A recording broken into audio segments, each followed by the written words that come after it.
Hello everyone, welcome back to my channel physics समझो। तो बच्चों, आज की इस वीडियो में हम लोग फिजिक्स के कुछ इंपॉर्टेंट फार्मूलाज को यहाँ पे डिस्कस करेंगे जो आपके जेई और नीट के पॉइंट ऑफ व्यू से काफ़ी इंपॉर्टेंट हैं। और जो भी फार्मूला हम लोग यहाँ पे डिस्कस करेंगे वो सारे फार्मूले आपके चैप्टर वाइज होंगे जो आपके एग्जाम के पॉइंट ऑफ व्यू से काफ़ी इंपॉर्टेंट हैं। ठीक है, तो चलिए बिना किसी देरी के बात करते हैं कि आखिर वो कौन कौन से फार्मूले हैं जिन पर हमें कंटिन्यू फोकस रखने की ज़रूरत है और हमेशा रिवाइज करने की ज़रूरत है। ठीक है, तो सबसे पहले हम लोग बात करेंगे बच्चों यहाँ पे काइनेमेटिक्स चैप्टर से। तो काइनेमेटिक्स के अंदर कुछ फॉर्मूलेज हैं जिस पर बेस्ड भर भर के आपके जेई और नीट में जो क्वेश्चन पूछे जाते हैं। ठीक है, तो उसमें सबसे पहला आपका है फर्स्ट इक्वेशन ऑफ मोशन, जो हमारा क्या है v equal to u plus a t.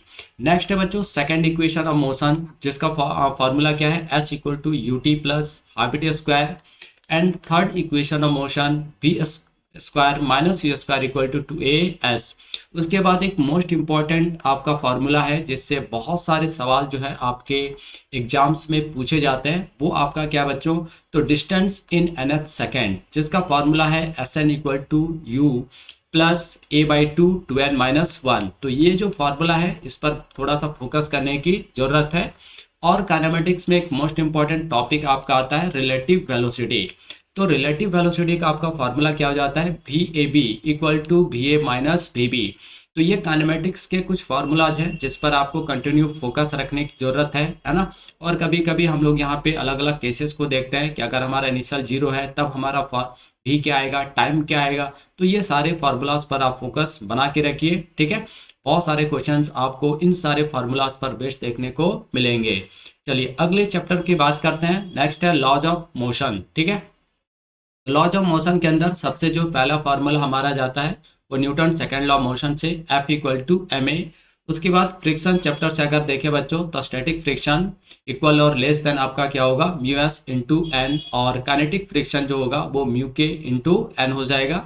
Next जो टॉपिक है आपका मोमेंटम, जो नीट और जेई दोनों के पॉइंट ऑफ व्यू से काफ़ी इंपॉर्टेंट है। ठीक है, तो मोमेंटम का फॉर्मूला क्या है P equal to m v, और उससे भी ज़्यादा आपका इंपॉर्टेंट क्या है इम्पल्स।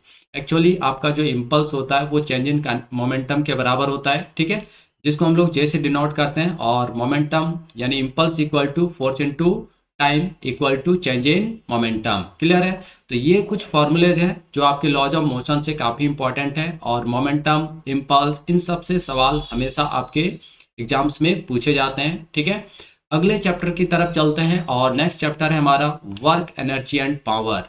तो वर्क का जो फॉर्मूला है वो आपका क्या है W equal to f s cos theta या फिर एफ डी कॉस थीटा।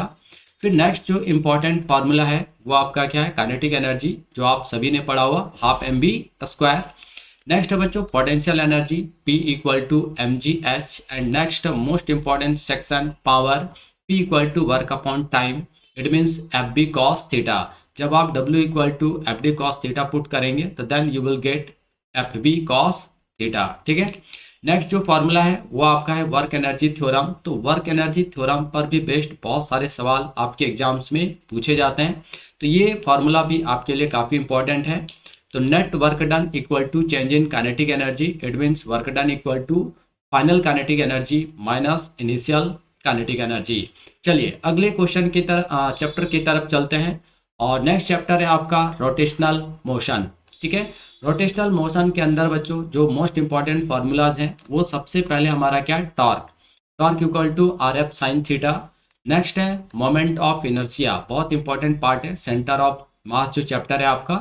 तो moment of inertia I equal to summation of m i r i square.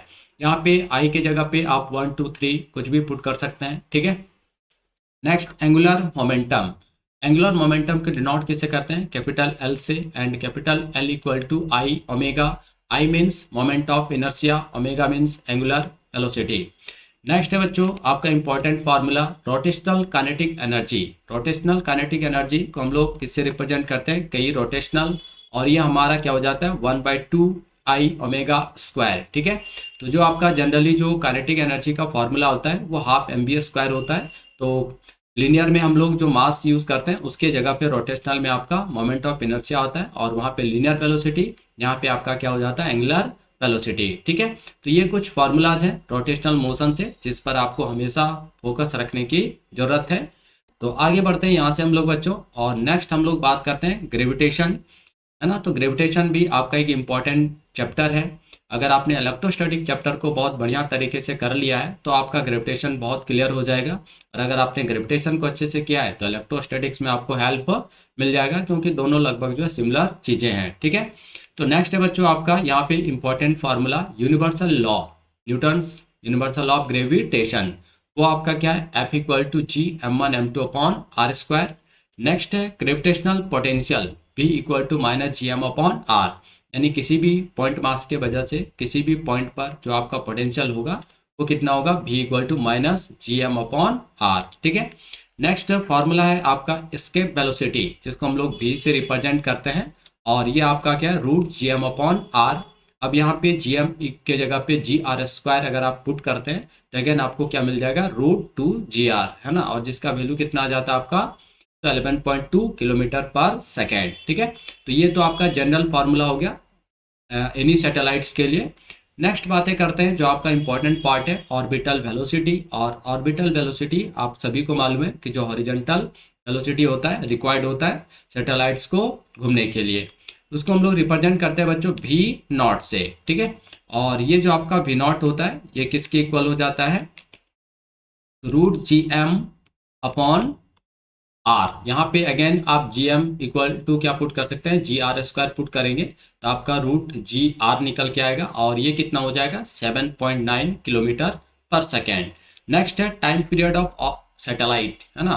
तो टाइम पीरियड ऑफ सैटेलाइट क्या हो जाता है, तो t equal to 2 pi root r square upon g m. Again यहाँ पे आप जी एम के जगह जी आर स्क्वायर पुट कर सकते हैं, ठीक है। तो ये कुछ इंपॉर्टेंट फार्मूलाज थे जो ग्रेविटेशन चैप्टर से हैं, तो इन सारे फार्मूलाज पर भी आपका फोकस होना चाहिए, और कंटिन्यू आप इन सारे फार्मूलाज को जो है रिवाइज करते रहिए, ठीक है बच्चों।